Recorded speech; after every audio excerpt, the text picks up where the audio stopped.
नमस्कार मित्रों, मैं हिमांशु वर्मा आप सभी का स्वागत करता हूं अपने YouTube चैनल पॉलिटेक्निक क्लासेस में। मित्रों, आज मैं आप सभी के लिए, चाहे वो सिविल फर्स्ट ईयर हो, चाहे वो सिविल सेकेंड ईयर हो, चाहे वो सिविल फाइनल ईयर हो, सभी के लिए, या फाइनल पास कर गया हो, सभी के लिए मल्टीपल चॉइस क्वेश्चन लेकर आया हुआ हूँ। मल्टीपल चॉइस क्वेश्चंस में आपको ये फायदा रहेगा कि आप अगर पर डे, मैं इसमें ज़्यादा आपसे मेहनत नहीं करवाऊंगा, ज़्यादा आपको देखना नहीं है, फ्री टाइम में आपको देखना है। 10 क्वेश्चन मैं आपको करवाऊंगा। इस 10 क्वेश्चन से आप 20 से 30 क्वेश्चन तक आप पेपर में कर सकते हैं अगर कंपटीशन में आपसे पूछा जाता है। तो मैं 10 के सिर्फ 10 ही क्वेश्चन मान के चलता हूं, वैसे तो 20 से कम नहीं होंगे, 10 क्वेश्चन मान के चलता हूं। और अगर आपने 365 डेज तक ये 10 क्वेश्चन कर लिए, हमको आधे घंटे आपने पढ़ लिया या सुन लिया, तो आपके क्वेश्चन कितने हो जाएंगे? 3650। ये 1 साल के हैं। और यही आपके 3650 इंटू अगर 2 साल आपने करा फर्स्ट ईयर और सेकेंड ईयर में, या फाइनल ईयर का बच्चा है उसने 1 साल तक तैयारी किया, 3000 क्वेश्चन अगर कर लेगा तो उसका बहुत सारा मटेरियल अपने आप रिवीजन हो जाएगा, तैयार हो जाएगा। ठीक है, क्लियर है? लगभग आपके 7300 क्वेश्चन कंप्लीट हो जाएंगे 2 साल में। और सिविल इंजीनियरिंग में देख लीजिए, मेनली 7300 या 10,000 क्वेश्चन से ज़्यादा नहीं होंगे। मैं जो क्वेश्चन करवा रहा हूँ वो क्वेश्चन वहीं से करवा रहा हूँ जो कंपटीशन में पूछे जा चुके हैं और पॉइंट सिलेबस के पॉइंट ऑफ व्यू से इंपॉर्टेंट हैं। चाहे वो SSC JEE हो, चाहे वो UP SSC JEE हो, चाहे वो DDA हो, या जितने भी हिंदी भाषी क्षेत्र में पेपर हो रहे हैं टेक्निकल के। ठीक है, इसमें आपका तेलंगाना के, गुजरात के भी क्वेश्चन मैंने इन्वॉल्व किए हुए हैं जो गुजरात पब्लिक सर्विस कमीशन में पूछे जा रहे हैं। और एक चीज, यह क्वेश्चन सिर्फ डिप्लोमा के स्टूडेंट्स देखें ऐसा नहीं है, मतलब जेई के लिए देखें ऐसा नहीं है। इसमें आप एई के स्टूडेंट जो असिस्टेंट इंजीनियर का पेपर देना चाह रहे हैं वो भी यह वीडियो, यह लेक्चर देख सकते हैं। उनके लिए भी क्वेश्चंस यही इसी तरीके के पूछे जाते हैं, थोड़ा लेवल अप और डाउन हो सकता है। ठीक है, तो चलिए शुरू करते हैं देर न करते हुए।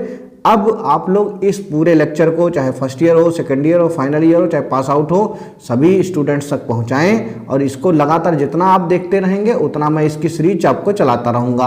अगर आप बहुत ज़्यादा हमारा समर्थन करेंगे तो एक दिन में 3-3, 4-4 सब्जेक्ट्स के भी इस तरीके के क्वेश्चन चलवाऊँगा, जिससे आपकी तैयारी बहुत बेहतर हो सके।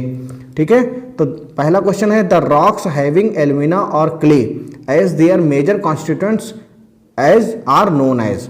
तो पूछा है कि कौन वह जो रॉक है उसमें अगर एल्यूमिना और क्ले है मेजर कॉन्स्टिट्यूएंट के, तो वो कौन सी रॉक कहलाएगी। अगर किसी रॉक में जो मेजर कॉन्स्टिट्यूएंट है या प्रिंसिपल कॉन्स्टिट्यूएंट है, ठीक है, या उसमें जो अवयव है वो बड़ी मात्रा में एल्यूमिना है या मिट्टी है, तो आपका यह रॉक कौन सी कहलाएगी? तो यह कहलाएगी आपकी कौन सी रॉक? तो इसका आपको एक्सप्लेनेशन बताना है। तो आइए एक्सप्लेनेशन पे चलते हैं। यहां देखिए, chemically rocks are classified in 3 categories.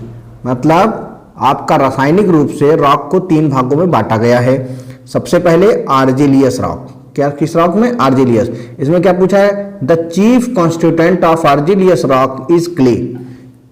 ठीक है, चीफ कॉन्स्टिट्यूएंट आर्जिलियस रॉक का क्या होगा? क्ले, कॉमा ब्रैकेट में एल्यूमिना या Al2O3। अब आपके पेपर में कहीं भी या तो क्ले लिख के आ जाए या एल्यूमिना लिख के आ जाए, या एल्यूमिना की जगह सीधे Al2O3 लिख के आ जाए, तो आप ये समझ जाइए कि यह रॉक कौन सी होगी? आर्जिलियस रॉक होगी।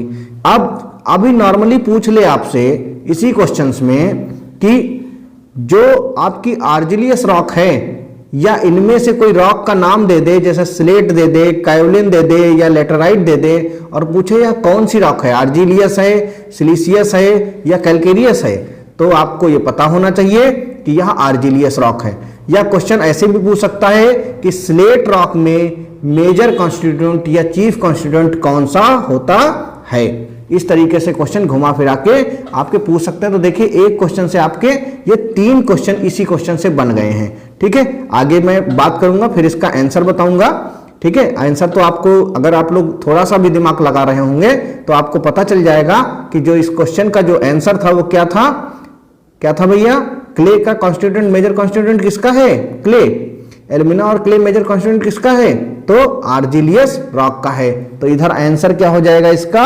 आंसर हो जाएगा इसका बी आंसर जो है इसका करेक्ट आंसर होगा। ठीक है, नेक्स्ट बात करते हैं, इसी में इसके और भी पार्ट पढ़ लेते हैं, नहीं तो फिर ऑब्जेक्टिव क्वेश्चंस तो सभी करा देते हैं, एक्सप्लेनेशन कराने इसका फायदा रहता है। अब siliceous rock, the chief constituent of the siliceous rock are sand. जो सिलिशियस रॉक का मेजर जो आपका कॉन्स्टिट्यूएंट होता है वो आपका होता है सिलिका, या सिलिका को किससे दिखाते हैं? SiO2 से। अब इसका एग्जाम्पल कौन कौन सा है? क्वार्टजाइट है, ग्रेनाइट है, एग्जाम्पल में मैंने लिख भी दिया है, ग्रेनाइट, बेसाल्ट और क्वार्टजाइट। ये किस में आते हैं? सिलिशियस रॉक में आते हैं। क्लियर है यहां तक? किसी को कोई तकलीफ? कैलकेरियस रॉक, इसका फर्दर क्लासिफिकेशन है। और ध्यान रहे, जब तुमसे पूछा जाए कि मान लो तुमसे पूछ दिया जाए कि रॉक का सिलिशियस, आर्जिलियस या कैलकेरियस, ये क्लासिफिकेशन किस में आता है? फिजिकल में, केमिकल में, किस में क्लासिफिकेशन? तो ये केमिकल क्लासिफिकेशन है, ये भी याद रखिएगा। तो the chief constituent of the calcareous rock is क्या? लाइम। ठीक है, लाइम, लाइमस्टोन और मार्बल स्टोन इसके कैटेगरी में आते हैं, तो मैंने यहां भी लिख दिया है एग्जांपल, लाइमस्टोन, मार्बल और डोलोमाइट। क्लियर है?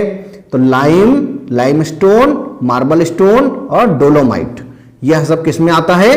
कैलकेरियस रॉक में। तो इस पहले वाले क्वेश्चन का आपको आंसर क्लियर हो गया? क्लियर हो गया ना? तो यहां पर अगर तुमसे यहां पूछ ले आर्जिलियस का एग्जांपल क्या होगा, तो आर्जिलियस का एग्जांपल होगा स्लेट होगा और कायोलिन होगा। क्लियर है? नेक्स्ट क्वेश्चन करते हैं, चलिए अब नेक्स्ट क्वेश्चन में आते हैं। इसका नोट्स आपको टेलीग्राम पे मिल जाएगा, इसके लिए परेशान होने की आवश्यकता नहीं है, टेलीग्राम पर मिल जाएगा, बट इसकी पीडीएफ आपको पढ़ने की बहुत आवश्यकता है। नेक्स्ट क्वेश्चन देखिए, इसी से कंपटीशन में पूछा गया है गुजरात पब्लिक सर्विस कमीशन में कि laterite is chemically classified as. देखिए वही मैंने कहा था आपसे अभी कि अगर पूछ ले ऐसे, वैसे ना पूछे कि चीफ कॉन्स्टिट्यूएंट के नाम से, सिर्फ रॉक का पूछ ले, कल को स्लेट का आपसे पूछ सकता है पेपर में, तो आप ये नहीं कह सकते सर हमने नहीं पढ़ा है। ठीक है, तो laterite is chemically classified as calcareous rock, argillaceous rock, siliceous rock, metamorphic rock. आप फटाक से कहेंगे सर आर्जिलियस रॉक। क्लियर है? नेक्स्ट आप बढ़िए। The compressive strength of sandstone is, sandstone की कंप्रेसिव स्ट्रेंथ क्या होती है? तो 800 kg per centimetre square, 650 kg per centimetre square, 550 kg per centimetre square या 400 kg पर सेंटीमीटर स्क्वायर। तो क्या होती है इसकी कंप्रेसिव स्ट्रेंथ? अच्छा, कंप्रेसिव स्ट्रेंथ क्या होती है? कंप्रेसिव स्ट्रेंथ क्या है? जब हम किसी रॉक पर या किसी संरचना पर हम उसमें इंटरनली फोर्स लगाते हैं, मतलब अंदर की ओर फोर्स लगाते हैं दोनों डायरेक्शन में, तो यह प्रेस होती है अंदर को। जब कोई रॉक अंदर को प्रेस होती है तो इसके पार्टिकल बाहर को इस पर टेंशन लगाते हैं, डेवलप करते हैं, टेंशन डेवलप होते हैं इसके पार्टिकल के अंदर। तो यह जो इसका विरोध करता है वह इसका क्या कहलाता है? कंप्रेसिव स्ट्रेंथ कहलाती है। इसको हम किससे निकालते हैं? यूटीएम से निकालते हैं। यूटीएम से दोनों चीजें निकल जाती हैं, टेंसाइल स्ट्रेंथ और कंप्रेसिव स्ट्रेंथ, या फिर सीटीएम से निकालते हैं। सीटीएम का फुल फॉर्म क्या है? Compressive testing machine. क्लियर है यहां तक? अब बात करते हैं भैया ये है क्या? इसने पूछा है किसका? सैंडस्टोन का पूछा है। कल को आपको किसी और रॉक का भी पूछ सकता है, तो लाइमस्टोन का भी देख लेते हैं। तो सैंडस्टोन का वाटर एब्जॉर्बेशन कितना है? 5 से 6%। पोरोसिटी रेंज कितनी? 5 से 25%। कंप्रेसिव स्ट्रेंथ कितनी है? 650। तो अभी आप आंसर टिक कर देंगे। अब ये आपको याद करना पड़ेगा, ये बिल्कुल आपको याद करना पड़ेगा। सैंडस्टोन कौन सी रॉक है? ये सेडिमेंट्री रॉक है। रॉक जो है वो नेचुरल रूप से 3 भागों में, जो उसका फॉर्मेशन के आधार पर 3 भागों में डिवाइड होती हैं। कौन कौन से में? एक आपकी होती है इग्नियस, एक आपकी होती है मेटामॉर्फिक और एक आपकी होती है सेडिमेंट्री, है ना? आग्नेय, अवसादी और कायांतरित, ये 3 टाइप की रॉक्स होती हैं, चट्टानें होती हैं। इसमें आपका जो सैंडस्टोन है ये किस में आता है? सेडिमेंट्री रॉक में। सेडिमेंट्री मतलब अवसादी, अवसादी मतलब जो रॉक का, जब हमारा जैसे ये पर्वत है इससे रॉक टूट टूट कर बहती रहती है, फिर इसके ऊपर दूसरी लेयर बहेगी, फिर तीसरी लेयर बहेगी, फिर चौथी लेयर इसके ऊपर जमा हो जाएगी। तो इस तरीके से जब लेयर पे लेयर बनती रहेंगी तो ये क्या हो जाएगी, स्तरित। और स्तरित की अंग्रेजी क्या होती है, स्ट्रेटिफाइड। तो सैंडस्टोन कैसी रॉक हो गई, स्ट्रेटिफाइड। अब कल को आपसे पूछ सकता है कि इसमें से कौन सी स्ट्रेटिफाइड रॉक है, और आपको दो ऑप्शन दे दे, सैंडस्टोन भी दे दे ऑप्शन में, लाइमस्टोन भी दे दे, बाकी और भी रॉक दे दे, डोलोमाइट दे दे, कोई दे दे, तो आप क्या करेंगे, तो आप लगाएंगे, उसमें पूछेगा कि A and B option are correct, B and C option are correct, C and D option are correct. तो इस तरीके से क्वेश्चन पूछता है कभी कभी। तो आप याद रखिए, sandstone is a stratified rock. Water observation कितना है, 5 से 6%। पोरोसिटी रेंज कितनी है, 5 से 25%। और कंप्रेसिव स्ट्रेंथ इसकी कितनी है, 650 kg per centimetre square. Clear है। लाइमस्टोन का ये भी आपकी कैसी है, कैलकेरियस वैरायटी की रॉक है, और इसका वाटर ऑब्जर्वेशन कितना है, 1 से 4, और कंप्रेसिव स्ट्रेंथ इसकी कितनी है, 5 से 50। तो आपसे पूछा क्या गया था, अभी पेपर में पूछा गया था compressive strength of the sandstone. तो सैंडस्टोन का कितना होता है, 650, hence B option is the right answer. ठीक है। नेक्स्ट है, chemically how would be kaolin classified as. पूछा है chemically how would be kaolin classified as. तो आप फटाक से इसमें पहले ही मैं एग्जांपल में आपको देखिए यहां पर बता चुका हूं, इस जगह आप देखिएगा तो मैंने बताया है। देखिए कायोलिन लिखा हुआ है यहां पर, देखिए आर्जिलियस रॉक के एक्सप्लेनेशन में कायोलिन लिखा हुआ है, तो आप फटाक से कायोलिन का प्रयोग करेंगे, कायोलिन लगा देंगे। तो देखिए ये सब कंपटीशन में पूछे जाने वाले क्वेश्चन है, मैं कोई हवा में बातें नहीं करता हूं। ठीक है, तो आप फटाक से यहां पर आर्जिलियस लगा दीजिए। क्लियर है। Next, granite mainly of quartz and feldspar particle it is obtained from. तो पूछा है कि अगर कोई ग्रेनाइट है, वह जो उसका पार्टिकल होता है वह क्वार्ट्ज और फेल्सपार से मिलकर बना होता है, तो यह किससे निकाला जाता है, सेडिमेंट्री रॉक से, मेटामॉर्फिक रॉक से, इग्नियस रॉक से या वोल्केनिक रॉक से। तो बात किसकी करेंगे, या किससे निकाला जाता है, तो ग्रेनाइट का। देखिए ग्रेनाइट जो रॉक है, हमने आपको बताया था कि ग्रेनाइट कैसी है, आपकी इग्नियस रॉक है। कैसी रॉक है, इग्नियस रॉक है। और ग्रेनाइट कैसी है, कोर्स ग्रेन्ड है। कैसी है, इसके दाने कैसे हैं, बड़े हैं। तो लिखा है देखिए, granite are the coarse grained intrusive rock. ये इंट्रेंसिव क्या होता है, देखिए दो टाइप की रॉक होती हैं, एक होती इंट्रेंसिव और एक होती एक्सट्रेंसिव। ठीक है, तो इंट्रेंसिव मतलब जो रॉक का मैग्मा अंदर ही जम जाए, पूरा बाहर को ना निकल पाए, वो इंट्रेंसिव कहलाती है। और जिस जो मैग्मा है वो एकदम आउटर सरफेस पे बाहर आ जाए, इस तरीके से लावा बह जाए और बाहर जाके कोल्ड हो जाए, तो वो क्या कहलाएगा, एक्सट्रेंसिव रॉक कहलाएगी। क्लियर है। तो यहां पर लिखा है द ग्रेनाइट कैसा होता है, coarse grained intrusive igneous rock that are light in colour, जो हल्के रंग का होता है। और इसमें सिर्फ दो कॉन्स्टिट्यूएंट नहीं से मिलकर नहीं बना होता है, मेनली इसमें 3 होते हैं, माइका, फेल्सपार एंड क्वार्ट्ज। तो आपको अगले क्वेश्चन में पूछ सकता है कि ये बताइए ग्रेनाइट में क्वार्ट्ज और फेल्सपार के अतिरिक्त में कौन सा कॉन्स्टिट्यूएंट मिला हुआ होता है। या ऐसे भी पूछ सकता है कि granite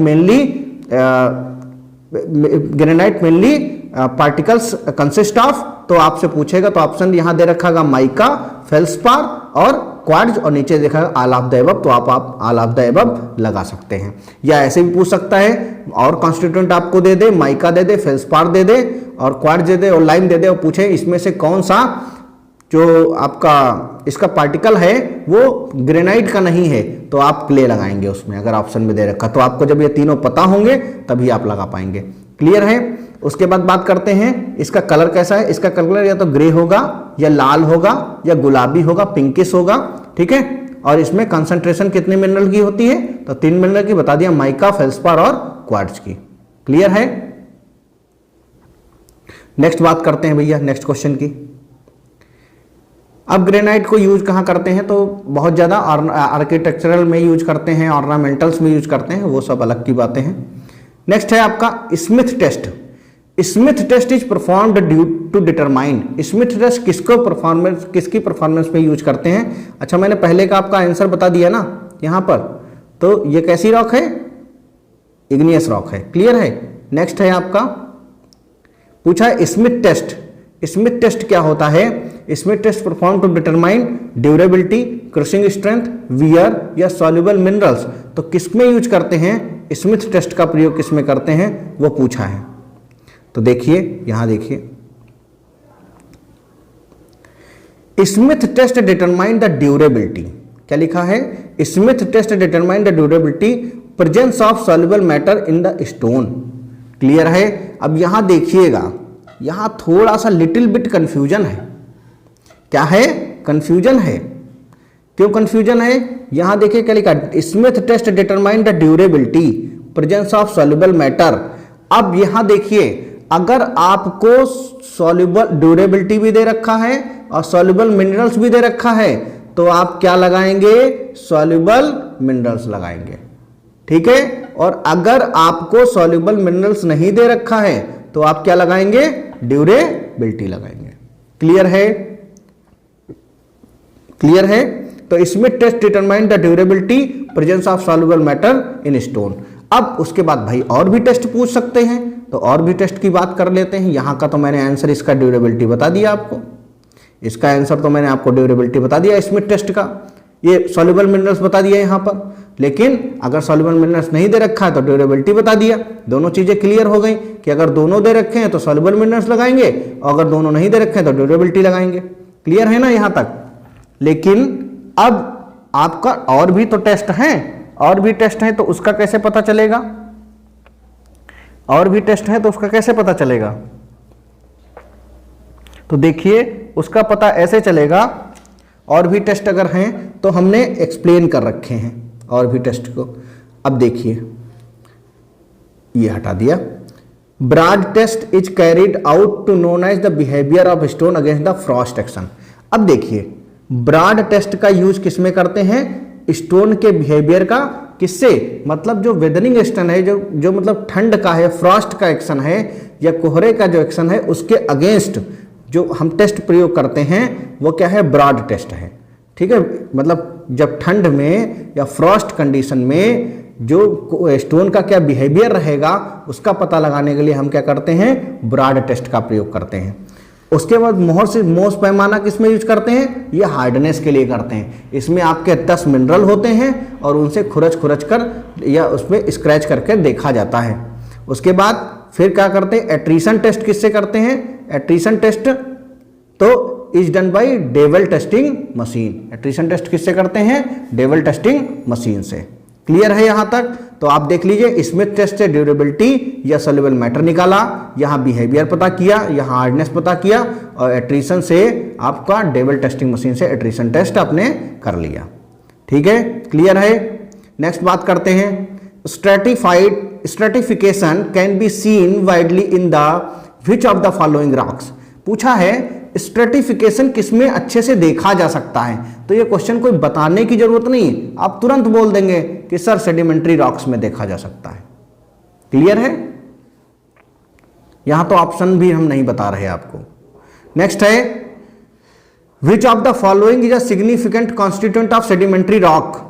which of the following is significant constituent of sedimentary rock. तो सेडिमेंट्री रॉक का कॉन्स्टिट्यूएंट कौन सा है? तो सेडिमेंट्री रॉक का कॉन्स्टिट्यूएंट है आपका कैल्साइट। कौन सा है? कैल्साइट। नेक्स्ट बात करते हैं, थंबनेल और नाइफ डिटरमाइन, थंबनेल और knife determine scratching test twitch to. तो थंबनेल मतलब जैसे मान लीजिए आपके पास कोई पत्थर है, या चलिए पत्थर ऐसे बना देते हैं तो कहेंगे आपने ब्रिक बना दिया सर। ये पत्थर है, अब इसमें नाखून लेके कुरेद रहे हो तो इससे क्या पता चलता है? अरे भैया, आप कोई हार्ड चीज का तो पता कर रहे हो हैं? आप जैसे चाकू से एकदम ईंट पे निशान बनाओ तो नरम होगी तो निशान तुरंत बन जाएगा है। आपके पीएम साहब क्या बोलते हैं? मैं पत्थर पे लकीर खींचने वाला हूं, मक्खन पे लकीर खींचने वाला नहीं हूं। तो मतलब हार्ड बंदा हूं, हार्ड निर्णय लेता हूं। ठीक है? तो वही चीज यहां से आप पता कर लीजिए, it is the hardness of stone निकालते हैं। क्या निकालते हैं? Hardness of stone. ठीक है? तो देखते हैं, आप लोग कंफ्यूज नहीं होइएगा बिल्कुल भी। देखिए, थंबनेल एंड नाइफ स्क्रैचिंग, चाहे चाकू से खुरचो चाहे नाखून से खुरचो, are used to determine the hardness of brick in general. Knife scratching can also be use to determine the hardness of stone.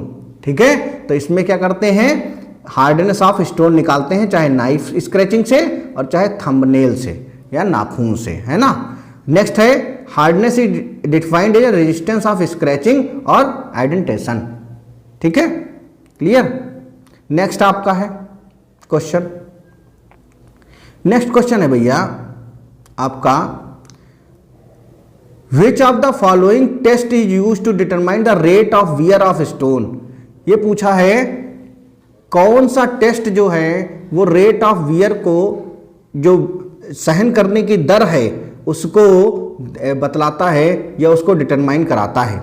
अब यहां मैंने एक चीज आपने देखी होगी कि हिमांशु सर ने आपको यहां नहीं बताया कुछ, इस जगह देखिएगा जरा, यहां पर मैंने क्या कहा, स्मिथ टेस्ट क्या निकालता है, ये देखिए, attrition test is done by Deval machine, बताया, लेकिन मैंने इसकी डिटेल नहीं बताई, क्यों, क्योंकि आगे बताने वाला हूं इसलिए। ठीक है, तो देखिए यहां पे, which of the following test is use to be determine the rate of wear of stone. तो कौन से टेस्ट से हमें यह परीक्षण से यह पता चलता है कि स्टोन की क्या बियरिंग प्रॉपर्टी है या उसकी दर क्या है। तो option A crushing strength, option B C, यहाँ पर इसको बी कर लीजिएगा, ये बी सी हो जाता है, no problem, attrition test, abrasion test और इम्पैक्ट टेस्ट। तो क्या लिखा है, to determine the rate of wear of stone attrition test is done by using Deval testing machine. तो here the attrition test is right answer. तो क्या करते हैं हम, अगर वियरिंग निकालनी है या वियर ऑफ स्टोन निकालना है तो कैसे निकालेंगे, एट्रिशन टेस्ट से निकालेंगे। किससे निकालेंगे, एट्रिशन टेस्ट से। और एट्रिशन टेस्ट करते कौन सी मशीन से हैं भैया, तो ये डेविल टेस्टिंग मशीन से करते हैं। किससे करते हैं, डेविल्स टेस्टिंग मशीन से करते हैं। यहां तक किसी को कोई समस्या नहीं होनी चाहिए, और मुझे लगता है इन 10 क्वेश्चन में आपने बहुत कुछ सीखा होगा। तो चलिए बात करते हैं क्रशिंग स्ट्रेंथ की। तो क्रशिंग स्ट्रेंथ क्या होती है, aggregate crushing value test on the coarse aggregate gives the relative measure resistance, मतलब प्रतिरोधक क्षमता को दर्शाता है उसके क्रशिंग, क्रश का मतलब होता है टूटना, तोड़ जाना। ठीक है, और कैसे हम ग्रेजुअल लोडिंग करते हैं, क्या करते हैं हम जब क्रशिंग स्ट्रेंथ निकालते हैं भैया, तो एक आपका बर्तन लेते हैं और उसमें हम एग्रीगेट को भरते हैं और इस पे लोड लगाते हैं। लोड कैसे लगाते हैं, ग्रेजुअली, एकदम से सडन लोडिंग नहीं करते, ग्रेजुअली लोडिंग करते हैं। तो एग्रीगेट की जब एग्रीगेट क्रश हो जाता है तो हम उसका W2/W1 × 100 से परसेंटेज निकालते हैं, कितना ये क्रश हुआ है। तो परसेंट में वैल्यू निकल के आती है, उसके आधार पे ये पता चलता है कौन सी एग्रीगेट की कितनी क्रशिंग स्ट्रेंथ होगी, क्रशिंग वैल्यू होगी, और उसको कहाँ कहाँ हम यूज करेंगे। और यह अधिकतर बिल्डिंग में इसका काम नहीं है, जहाँ पर क्रशिंग कब होगी, जब उसके ऊपर क्रशिंग कब होगी, जब उसके ऊपर हमारे कोई चीज चलेगी, जैसे आपका गाड़ी चल रही है, आपका मोटर चल रही है, आपका उसके ऊपर रोलर चल रहा है, तो एग्रीगेट क्रश होता है। अब तो उस टाइम पे क्रशिंग स्ट्रेंथ का ज़्यादा महत्व है, अदरवाइज नहीं है, बिल्डिंग में इतना महत्व इसका नहीं है। तो किसकी कितनी कितनी होगी ये चीज़ आप याद कर लीजिए, कल को क्रशिंग स्ट्रेंथ में वैल्यू पूछ ले कि भैया रोड के लिए कितनी होगी, तो आप वहाँ पे कहो वहाँ को, ऐसा नहीं है, तैयारी करके जाओ।